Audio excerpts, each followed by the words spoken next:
25 বছৰীয়া শিক্ষকতা আৰু ইমান সভা সমিতি কৰি মই ইমান বেছি নাৰ্ভাছ ফিল কৰা নাছিলোঁ। আজি তোমালোকৰ সন্মুখত দেখি মই অকণ নাৰ্ভাছ হৈছোঁ। প্ৰথম কথা ধন্যবাদ জনাইছোঁ আৰু প্ৰথম অভিনন্দন জনাইছোঁ। মই মোৰ গোটেই কথাখিনি মোৰ পৰা বৰ বিশেষ শিকিবলগীয়া জানিবলগীয়া নাই, গতিকে মই পোনপটীয়াকৈ মই কথাখিনি ছাত্ৰ ছাত্ৰীসকলক উদ্দেশ্যি ক'ম, সেইকাৰণে মই তুমিকেই কথাখিনি ক'ম।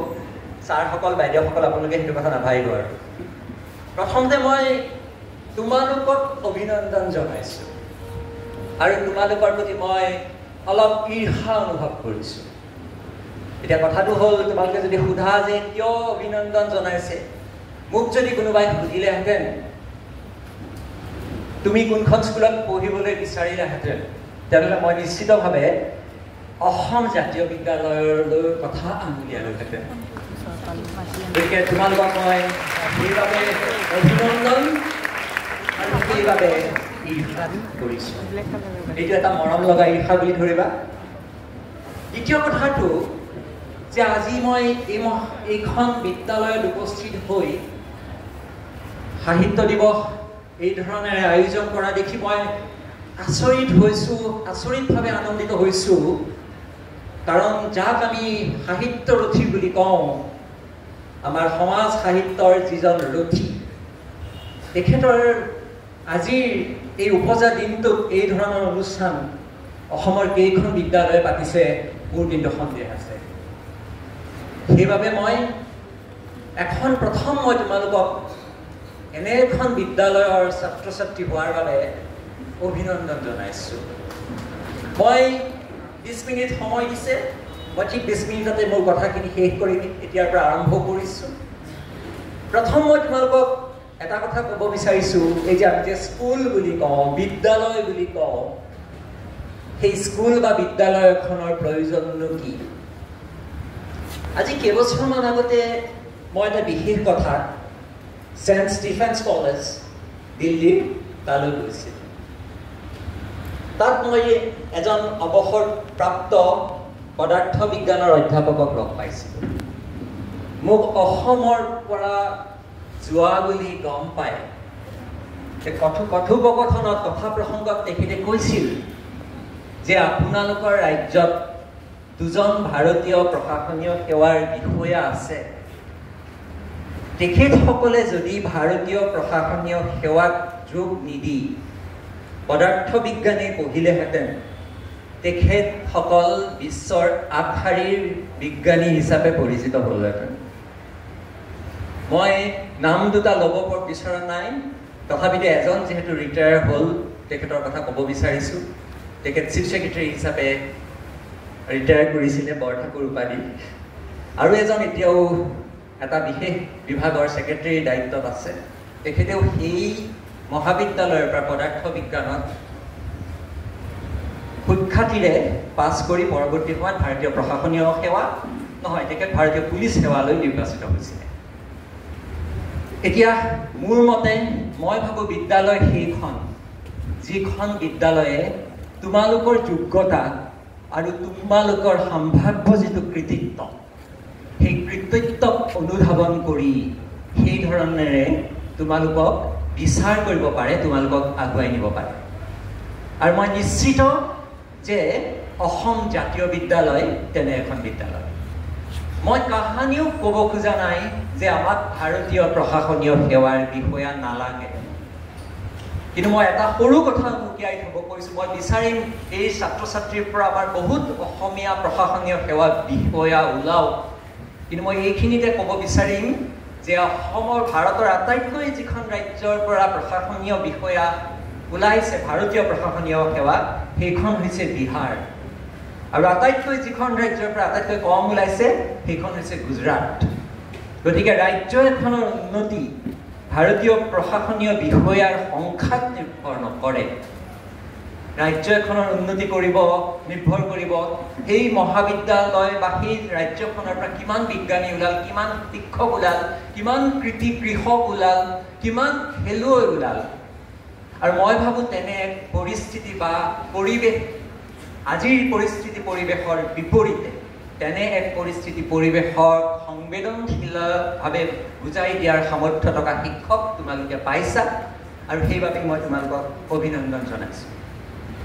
মই আজি একো লিখি অনা নাই, মই দুটামান মাত্ৰ কথা তোমালোকৰ সৈতে, যিহেতু মই প্ৰথম আৰম্ভণিতে স্কুলৰ কথা ক'লোঁ, বিদ্যালয়ৰ কথা ক'লোঁ, আৰু মোৰ ভাল লাগিছিলে যেতিয়া তোমালোকৰ উপাধ্যক্ষা বাইদেৱে তেখেতৰ ভাষণটো দিছিলে। তেখেতে বাৰে বাৰে কৈছে যে তোমালোকে জানা, মই দোহাৰিছোঁ। আমাৰ আচলতে মই নিজে 25 বছৰ মোৰ শিক্ষকতা হ'ল, আৰু শিক্ষকতাত আৰু এতিয়া মই বহু বছৰ আগতে প্ৰদীপ্ত বৰগোহাঁই এখন কিতাপ পঢ়িছিলোঁ, এটা প্ৰবন্ধ পঢ়িছিলোঁ। প্ৰদীপ্ত বৰগোহাঁই তেতিয়া আমেৰিকাত পঢ়িবলৈ গৈছিল। তেতিয়া আমেৰিকাত যেতিয়া শিক্ষক এজনে নতুন কথা ক'ব নোৱাৰে, তেতিয়া ছাত্ৰ ছাত্ৰীসকলে কয় আমি এইখিনি জানো, আপুনি নতুন কিবা কওক। তাৰপিছত এনেকুৱা এটা যুগ আহিল যে আমাৰ ছাত্ৰ ছাত্ৰীয়ে গুগলত চাই পেলাই কয় কোৱা নাই, কিন্তু মই আশা কৰোঁ সেই পৰিৱেশ আহিব যে ছাৰ আমি এইখিনি কথা জানো, আপোনালোকে আমাক নতুন কথা কওক। আৰু এতিয়া AI দিনত বা গুগল 2004 চনত আমাৰ ভাৰতবৰ্ষলৈ গুগল অহাৰ পিছত তোমালোকৰ হাতৰ মুঠিতেই আটাইতকৈ বন্ধুজনো আছে আৰু আটাইতকৈ শত্ৰুজনো আছে। আৰু ইয়াৰ পজিটিভ সদৰ্থক ব্যৱহাৰেৰে তুমি নিজক বেলেগ ধৰণেৰে আগুৱাব পাৰা আৰু নয়াৰ্থক ব্যৱহাৰেৰে তুমি তোমাক পিছুৱাব পাৰা। এই ক্ষেত্ৰত শিক্ষক এজনৰ দায়িত্ব পথ নিৰ্দেশনাৰহে। মই নিজে শিক্ষক হিচাপে ইমান বছৰ পঢ়াই মই এটা কথাই অনুভৱ কৰিছোঁ যে শিক্ষকৰ দায়িত্বটো শিক্ষা দান নহয়, বৰঞ্চ বহু সময়ত কনফিউজ কৰা। কাৰণ মই যেতিয়া মোৰ ছাত্ৰ ছাত্ৰীসকলক কনফিউজ কৰিম, তেতিয়াহে ছাত্ৰ ছাত্ৰীসকলৰ মগজুলৈ প্ৰশ্নটো আহিব। আমাৰ যিটো শিক্ষা ব্যৱস্থা, সেই শিক্ষা ব্যৱস্থাত সদায় কি আমি ভাতক শিকোৱাৰ দৰে আমি শিকোৱাই আছোঁ। আৰু মই সেই স্কুলৰ প্ৰসংগত সেইকাৰণে প্ৰথমতে এই যে আমাৰ ভাৰতবৰ্ষ, প্ৰাচীন ঐতিহ্যপূৰ্ণ ভাৰতবৰ্ষৰ গুৰুকুল আৰু গ্ৰীচত যিটো শব্দ ব্যৱহাৰ কৰিছিল জিমনাচিয়া, তোমালোক সকলোৱে জানা, সেই জিমনাচিয়াৰ প্ৰসংগত এই কথাখিনি ক'ব বিচাৰিছোঁ। তোমালোকে জানানে, আৰু নিশ্চয় জানা, যে সেই জিমনাচিয়াত শিক্ষক বুলি এটা কথা নাছিল। তাত বিচাৰিছিল যে ছাত্ৰ ছাত্ৰী বা তাত যিসকল ভৰ্তি হয় তেওঁলোকৰ প্ৰথম যিটো দৈহিক আৰু দ্বিতীয়টো যিটো হৈছে বৌদ্ধিক বিকাশ। আৰু আমাৰ যিটো গুৰুকুলৰ আমি কথা কওঁ, সেই গুৰুকুলত তোমালোকে দুটা বিকাশৰ কথা কৈছিল, এটা হৈছিল শৈক্ষিক আৰু এটা হৈছে সামগ্ৰিক। দেখাত কথাটো বৰ ধুনীয়া যে এটা শৈক্ষিক, এটা সামগ্ৰিক, আৰু এটা বৌদ্ধিক আৰু এটা ফিজিকেল বুলি যিটো কথা কয়। তেনেহ'লে কিন্তু বৌদ্ধিক কথাটোৰ প্ৰসংগ আমি কিয় ক'ব নোৱাৰিলো? আচলতে বৌদ্ধিক বস্তুটো কি তোমালোকে খুব ভালকে জানা যে প্ৰায়বোৰ ফিলচফাৰ ক'ৰ পৰা ওলাইছে? গ্ৰীচৰ পৰা ওলাইছে। আৰু এই 20 শতিকাত বা 19বিংশ শতিকাৰ মাজভাগৰ পৰা ইণ্টেলেকচুৱেল বুলি যিটো শব্দ কওঁ, বুদ্ধিজীৱী, প্ৰায়বোৰ বুদ্ধিজীৱী ক'ৰ পৰা ওলাল? ফ্ৰান্সৰ পৰা ওলাল। এই যে বুদ্ধিজীৱীয়ে হওক বা আমি যিটো দাৰ্শনিকেই হওক, এই দুয়োটা পৰিচয়ৰ উন্মোচনৰ বাবে কি লাগে? তোমাৰ নিজৰ ভিতৰতে নিহিত হৈ থকা, লুকাই থকা যিটো সম্ভাৱনা, সেই সম্ভাৱনাখিনিক আগুৱাই দিয়াৰ যিটো সামাজিক পৰিৱেশ, সেই সামাজিক পৰিৱেশ হয়তো গ্ৰীচত বেছি আছিল। সেইবাবে গ্ৰীচৰ যিটো শিক্ষা ব্যৱস্থা, সেই শিক্ষা ব্যৱস্থাই বা গোটেই পৰিৱেশটোৱে কিছু দাৰ্শনিকৰ জন্ম দিছিল। কাৰণ তোমালোকে খুব ভালকে জানা, যেতিয়া আমি সক্ৰেটিছৰ কথা কওঁ তেতিয়া আমাৰ প্লেটোৰ কথা আহে, প্লেটোৰ কথাই যেতিয়া কওঁ তেতিয়া আমাৰ এৰিষ্টটলৰ কথা আহে, আমি যেতিয়া এৰিষ্টটলৰ কথা কওঁ তেতিয়া আমাৰ কিন্তু আলেকজেণ্ডাৰৰ কথা আহে। তেনেকুৱা এটা সম্পৰ্ক বা সংলগ্নতাত তেওঁলোক লগ লাগি আছিল। কাৰণ তেওঁলোকে কেইটামান কথাত বিশ্বাস কৰিছিল, আৰু সেই প্ৰথম কথাটো হৈছে ডায়লগ, কথা ক'ব লাগিব। মই ক'ব লাগিব, তুমি শুনিব লাগিব। মই শিক্ষক, মই সদায় কৈ থাকিম, তুমি সদায় শুনি থাকিবা, সেইটো নহয়। তুমি ক'ব লাগিব, ময়ো শুনিব লাগিব। এই যে তোমাৰ কোৱাৰ যিখিনি সামৰ্থ্য বা ইচ্ছা আছে, সেই ইচ্ছাখিনিক আমি মুকলি কৰি দিব লাগিব। আৰু মই নিশ্চিত এইখনে অসমৰ হয়তো একমাত্ৰ বিদ্যালয় য'ত এই পৰিৱেশটো আছে। এতিয়া মই সেই ডাইলগৰ পৰা, ডাইলগ বস্তুটোৰ কিয় প্ৰয়োজন? ডাইলগ বুলি যদি আমি কথোপকথন বুলিও ধৰোঁ, কাৰণ ডাইলগে এটা বস্তু উৎপন্ন কৰে বা উৎপাদন কৰে বা আগুৱাই নিয়ে। ডাইলগৰ পৰা তোমালোকে সকলোৱে জানা যে ডিবেটৰ সৃষ্টি হয়, তৰ্ক, আৰু সেই তৰ্কই যুক্তিয়ে সত্য। গতিকে মই প্ৰথমতে স্কুলৰ প্ৰসংগত এই দুটামান কথা তোমালোকক ক'লোঁ। দ্বিতীয়তে আমি 6 বছৰৰ পৰা যেতিয়া স্কুললৈ আহিছিলোঁ, তোমালোকে জানা যে সেই গোটেই প্ৰক্ৰিয়াটো আৰম্ভ হৈছিলে আচলতে স্পাৰ্টা নামৰ গ্ৰীচৰ চহৰখনত আৰম্ভ হৈছিলে। আৰু যিহেতু তেওঁলোকৰ শিক্ষাৰ লগত শক্তিৰ কথাটো জড়িত আছিল, 16 বছৰত তেওঁলোক সৈন্য বাহিনীত যোগ দিছিলে। আৰু আজিৰ যিটো পাব্লিক স্কুল, সেই পাব্লিক স্কুলৰ মানে নিৰ্মাণ বা গঠনৰ আঁৰত তোমালোকে ক'বলৈ, এই কথাটো তোমালোকে পঢ়িবা যে 3টা বস্তুৰ খুব গুৰুত্বপূৰ্ণ অৱদান আছিল। প্ৰথম যিটো আমি নৱজাগৰণ বুলি কওঁ, ৰেনেছাঁ, 1 নম্বৰ। 2 নম্বৰ কথাটো হ'ল যিটো আমি উদ্যোগ বিপ্লৱৰ কথা কওঁ, আৰু তৃতীয়টো হ'ল উদ্যোগ বিপ্লৱৰ পিছত ঊনবিংশ আৰু এই বিংশ শতিকাত যিটো বিভিন্ন ধৰণৰ পৰিৱৰ্তন।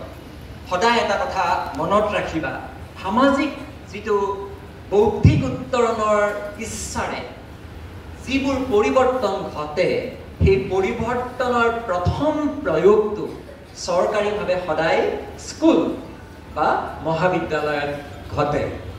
গতিকে আমি আমাৰ এই নতুন নিউ এডুকেশ্যন, নতুন শিক্ষানীতি আহিছে, তাৰ বাবে আমি উপযুক্ত হৈ উঠিছে নে নাই সেইবোৰ পৰৱৰ্তী সময়ৰ কথা। কিন্তু তাৰ বাবে উপযুক্ত হৈ উঠাটো যে অতি প্ৰয়োজনীয় কথা, সেই কথাটো এনে কিছুমান দিক নিৰ্ণায়ক চৰকাৰী সিদ্ধান্তও আমাক জনায়। এতিয়া মই আহিব বিচাৰিছোঁ আজিৰ এই দিৱসটোৰ প্ৰসংগত। আজি সাহিত্য দিৱস। বাইদেৱে কৈছে যে সাহিত্য কি? আচলতে সাহিত্যৰ বিভিন্ন সংজ্ঞা আছে, কিন্তু মই এটা সংজ্ঞাই তোমালোকৰ আগত ক'ব বিচাৰিছোঁ খুব চমুকৈ, সেইটো হৈছে হাঁহি সাহিত্য। এতিয়া হাঁহ বস্তুটো কি? হাঁহ মানে সেয়া নেকি যে আমি যিটো হাঁহ বুলি কওঁ, যিটো ব্ৰেভনেছ, সেইটো হাঁহ নেকি? নে এই যে গছৰ হাঁহ সেইটো বুজাওঁ? কিন্তু মই ভাবোঁ যিহেতু এই কথাষাৰ আচলতে তেখেতে ভাষণ প্ৰসংগত যিহেতু কৈছিলে, গতিকে লিখোঁতে হয়তো তাৰ অৰ্থ বিভিন্ন ওলাইছে। এইখিনিতে মই বিজ্ঞানৰ সৰু থিয়ৰী এটা লৈ তোমালোকৰ আহিব বিচাৰিছোঁ। মই ভাবোঁ হাঁহি সাহিত্য, এই যে ধৰক তামোল গছৰ হাঁহ, তামোলৰ হাঁহ, এই যে কথাবোৰ কওঁ, ই মানে কি হয়, এটা অকল এটা ছাপৰ্টিভ এলিমেণ্টেই নহয়, ই গোটেই যিটো ষ্ট্ৰেংথ, গোটেই শক্তিটো ধৰি ৰখা এটা মূল উদ্দীপকো হয়। আমি সকলোৱে জানো, তোমালোকেও জানা যে ৰাইজম বুলি এটা শব্দ আছে।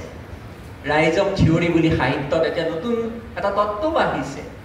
সেই তত্ত্বটো হৈছে কি, যিটো আমাৰ কাণ্ডৰ পৰা, তুমি আম গছ এজোপা ৰুলা, আম গছজোপা তুমি গুটিৰ পৰাও ৰুব পাৰা, আৰু আম গছজোপা তুমি কাণ্ডৰ পৰাও আম গছজোপা হ'ব পাৰে। কাণ্ডৰ পৰা হোৱা আম গছজোপাই 4-5 বছৰতে তোমাক ফল দিব, কিন্তু দীৰ্ঘদিন ধৰি ফলৰ যিটো কোৱালিটি সেইটো একে নাথাকে, আৰু দীৰ্ঘদিনী ফল দি নাথাকে। গতিকে এই কথাটোকে আচলতে যিটো ৰুট থিয়ৰী বুলি কয়, আৰু এইটোকে যিটো ৰাইজম থিয়ৰী বুলি কয়। গতিকে সাহিত্যৰ প্ৰসংগত মই প্ৰথম তোমালোকক এটা কথাই ক'ব বিচাৰোঁ যে আমি আচলতে কাণ্ডৰ অংশীদাৰ হ'ম, নে আমি যিটো ৰুট বুলি কৈছোঁ শিপাৰ অংশীদাৰ হ'ম? আৰু তোমালোক আটাইয়ে জানা যে এই জাতীয় বিদ্যালয়খন প্ৰতিষ্ঠা হৈছিল সেই শিপাৰ সন্ধানত নহয়, সেই শিপাৰ যিটো অস্তিত্ব, শক্তি, যি সামৰ্থ্য, তাক প্ৰতিষ্ঠা কৰাৰ এক ইচ্ছাত। গতিকে প্ৰথম কথাটো হ'ল হাঁহ।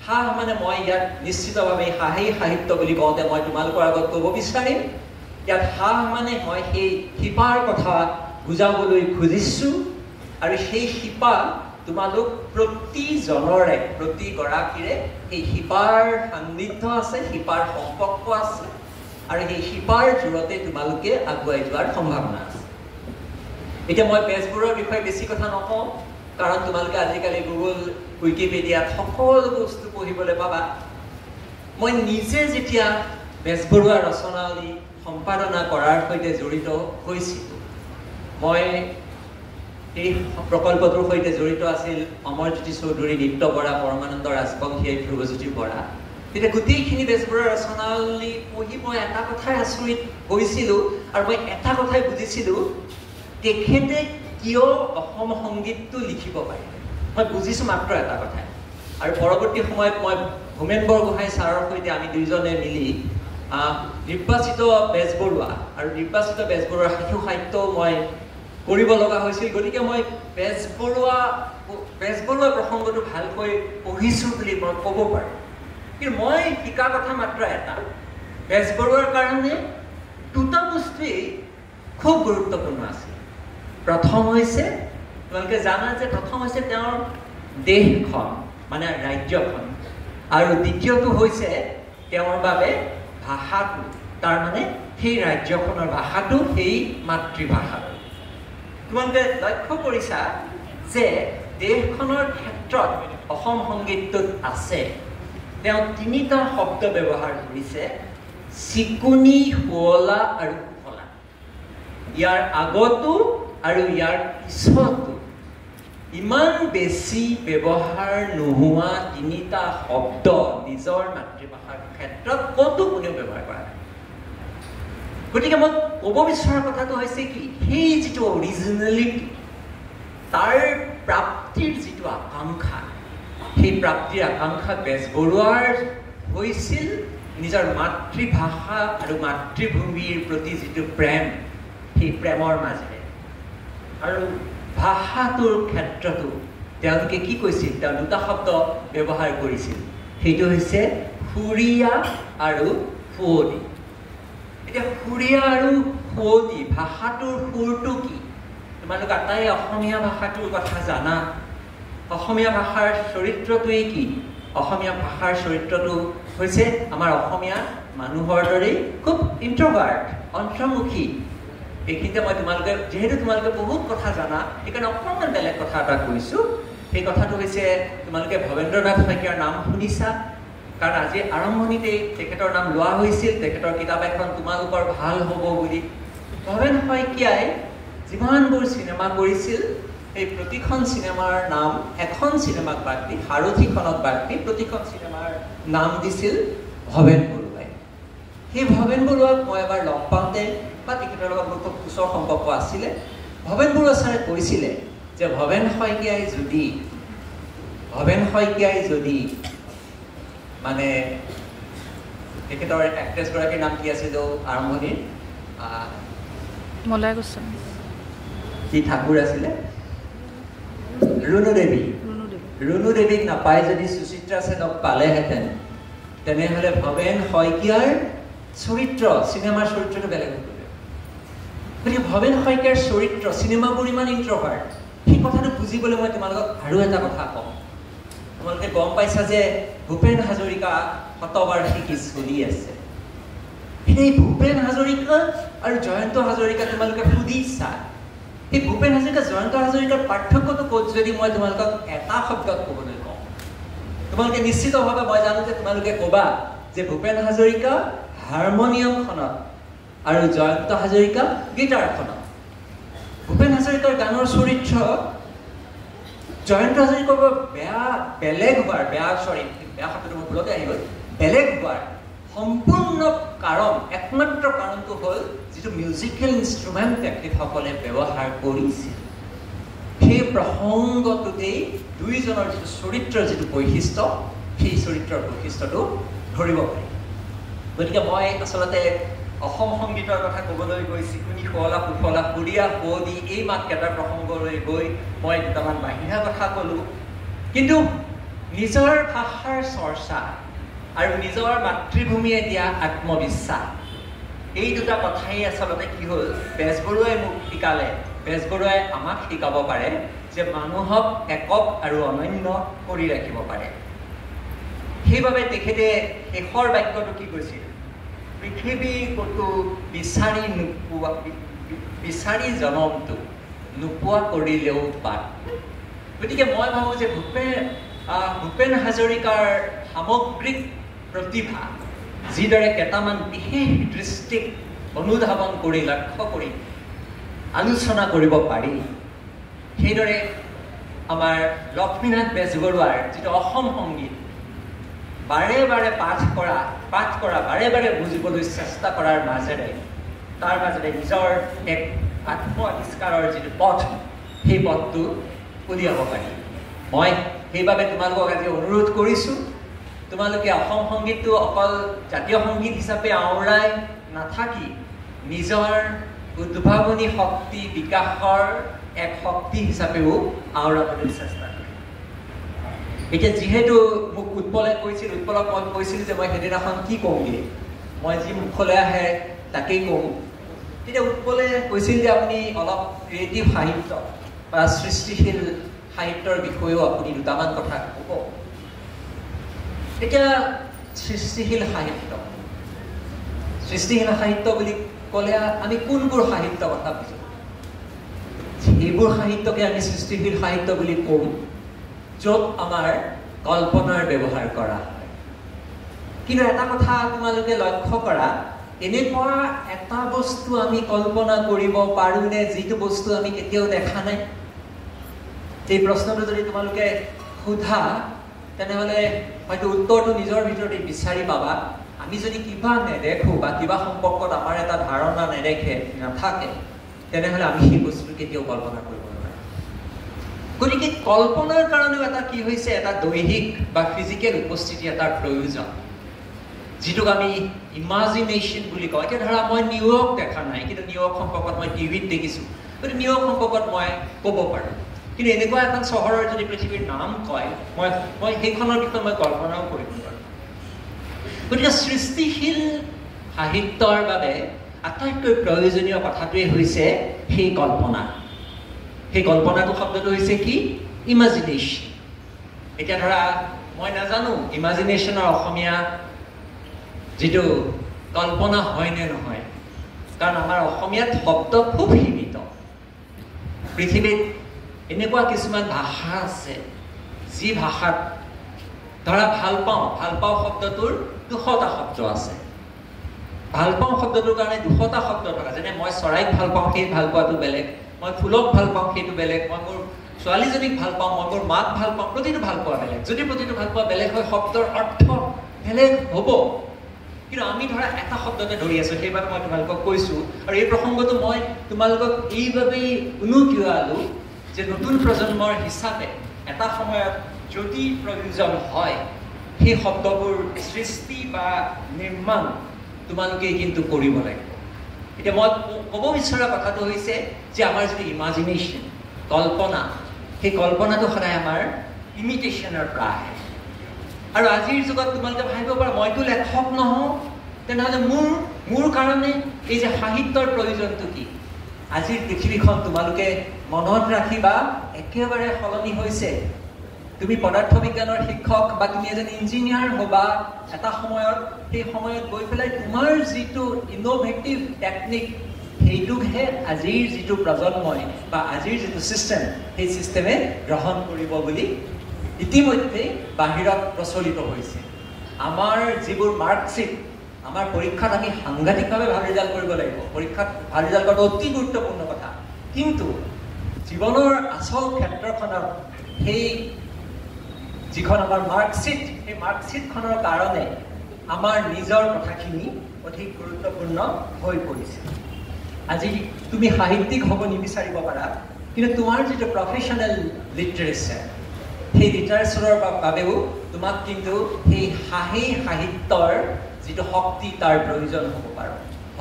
ঠিক তেনেকৈ বিভিন্ন ক্ষেত্ৰত আজি একাডেমিক পেপাৰ এখন লিখাৰ ক্ষেত্ৰতেই হওক বা সাংবাদিক সুলভ ৰচনা এখন লিখাৰ ক্ষেত্ৰতেই হওক, সকলো ক্ষেত্ৰতে এটা প্ৰশ্নই সুধিব, সেই প্ৰশ্নটো হৈছে কি যে এই এছেখনত, এই ৰচনাখনত অৰিজিনেলিটি, স্বকীয়তা বা স্বতন্ত্ৰতা কিমান। গতিকে মোৰ ইতিমধ্যে 20 মিনিট শেষ হৈছে। গতিকে মই তোমালোকক সেই সাহিত্য দিৱসৰ দিনা ক'ব খুজিছোঁ যে সাহিত্যৰ সাধনা তোমালোকে কৰা, কিন্তু সেই সাহিত্যৰ সাধনা কবি, গল্প, উপন্যাসৰ সাধনা নহ'বও পাৰে। নৱকান্ত বৰুৱাই বেজবৰুৱাৰ সম্পৰ্কত খুব গুৰুত্বপূৰ্ণ কথা এটা কৈছিল যে বেজবৰুৱাই দুটা বেপাৰ কৰিছিল, এটা কথাৰ বেপাৰ, এটা কাঠৰ বেপাৰ। আৰু বেজবৰুৱাৰ ৰচনাৱলী পঢ়ি এটা কথা তোমালোকে বুজি পাবা যে বেজবৰুৱাই প্ৰায়ে যে এটা জাতি এটাৰ বাবে প্ৰয়োজন হোৱা যিটো অৰ্থনৈতিক এজেণ্ডা, ইকনমিক এজেণ্ডাৰ প্ৰয়োজনটোৰ কথা তেখেতে কিন্তু তেতিয়াই কৈ থৈ গৈছে। গতিকে তুমি আমাৰ অসমত সমস্যা যদি আমি ৰাজনীতিৰ কথাটো কওঁ, কিন্তু সেই ৰাজনীতিৰ ভেটি শক্তিশালী হ'বলৈ হোৱা অৰ্থনীতিৰ কথাটো নকওঁ। বেজবৰুৱাই সেইবাবে তোমালোকে জানা যে ভোলানাথ বৰুৱাৰ লগত তেখেত কাঠৰ ব্যৱসায় কৰিছিল। তেখেতে সেই কাম নকৰি অন্যও কৰিব পাৰিলেহেঁতেন, কাৰণ সেই সুযোগ বা সুবিধা তেখেতৰ সেই সময়ত কলিকতাত আছিল। গতিকে মই ক'ব বিচাৰিছোঁ তোমালোকে সাহিত্যৰ সাধনা কৰা। প্ৰথম যিটো আমি সেল্ফ এক্সপ্ৰেছন বুলি কওঁ, নিজক প্ৰকাশৰ এটা মাধ্যম হিচাপে। দ্বিতীয়তে তোমালোকৰ যিটো আৱেগিক বৌদ্ধিকতা আছে, সদায় মনত ৰাখিবা আজিকালি বাহিৰৰ বহু কোম্পানীত ডাঙৰ ডাঙৰ MNCৰ ডাঙৰ ডাঙৰ CMD বিলাকক মাহৰ পিছত মাহ দৰমহা দি বঢ়াই থয়। তেওঁলোকক একো কাম কৰিবলৈ নিদিয়ে, তেওঁলোকক অকল ভাবিবলৈ দিয়ে, কল্পনা কৰিব দিয়ে, যিটো কল্পনা হ'ব লাগিব ইন'ভেটিভ আৰু নতুন। গতিকে সেই নিজৰ তোমালোকৰ ভিতৰত লুকাই থকা ইম'চনেল যিটো ইণ্টেলিজেঞ্চ তাৰ কথা ভাবা। আৰু সাহিত্যৰ যিটো প্ৰয়োজন, কাৰণ সাহিত্যই যেতিয়া তুমি কৰিবা তুমি কিছুমান চৰিত্ৰ নিৰ্মাণ কৰি ল'বা, আৰু সেই চৰিত্ৰবোৰৰ সৈতে তোমাৰ যিটো সংলগ্নতা, কল্পনাৰ চৰিত্ৰবোৰৰ সৈতে তোমাৰ সম্পৰ্ক বা তোমাৰ সংলগ্নতাই তোমাক কি কৰিব, তোমাৰ যিটো কমিউনিকেশ্যন স্কিল বুলি কয় সেইটো তোমাৰ উত্তৰণ ঘটাব। আৰু এই গোটেই কথাবোৰৰ সৈতে জড়িত হৈ থাকিব আৰু এটা কথা, সেই কথাটো হৈছে যে আমাৰ যিটো কথা আমি ক'বলৈ যাওঁ ক্ৰিটিকেল থিংকিং। আমি যে সদায় কওঁ আমি অসমীয়া জাতি খুব আৱেগিক, খুব আৱেগিক, আৰু সদায় যে কওঁ অসমীয়া জাতি পিছ পৰি আছে এই আৱেগৰ কাৰণে। এতিয়া ধৰা চীনততো জনসংখ্যা বহুত আছে, কিন্তু চীনে সেই জনসংখ্যাক মানৱ শক্তি কৰিছে। অসমত ভাৰতত জনসংখ্যা বহুত আছে, ভাৰতত মানৱ শক্তি কৰিব পৰা নাই। পৃথিৱীৰ বহু দেশত ঠিক সেইদৰে সেই আৱেগক শক্তি কৰিছে, সামৰ্থ্য কৰিছে। কিন্তু আমি আৱেগক সদায় দুৰ্বলতা কৰি ৰাখিছোঁ নেকি, এই প্ৰশ্নটো কিন্তু তোমালোকেই সুধিব লাগিব আমাৰ ভৱিষ্যতৰ উত্তৰণৰ বাবে। শেষত মই দুটা কথাই ক'ম।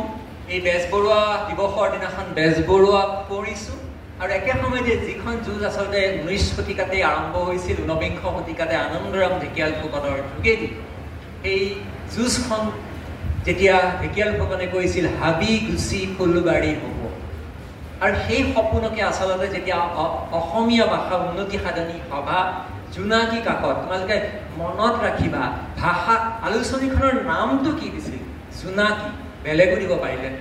বেজবৰুৱাই আলোচনীখনৰ নামটো কি দিছিল, বাঁহী। এই কথাবোৰত এটা জাতিৰ সাংস্কৃতিক পৰিচয় নহয়, যিটো সাংস্কৃতিক আকাংক্ষাও মানে প্ৰতিফলন হৈ থাকে। মই তোমালোকক ধন্যবাদ জনাইছোঁ ইমানখিনি সময় মন দি শুনাৰ বাবে, কাৰণ আজিকালি আমাৰ যিটো কনচেনট্ৰেশ্যন বুলি কওঁ কমি আহিছে। হাতত যিমানে মোবাইল চবাইল পৰিছে, মোৰে আজিকালি কিতাপ পঢ়া কমি গৈছে। এইটো কিমান বেছি শত্ৰু মই। আৰু ভাল স্কুলখনৰ কথাটো মই তোমালোকক কওঁ, ক্ষমা বিচাৰিছোঁ, 5 মিনিট মোৰ দেৰি হ'ল। 5 মিনিট দেৰি হোৱাৰ কাৰণটো হ'ল কি, মোৰ মানে আচলতে সেই মই ভাল স্কুল এখনত নপঢ়াৰ কাৰণে চাগে মোৰ 5 মিনিট দেৰি হ'ল।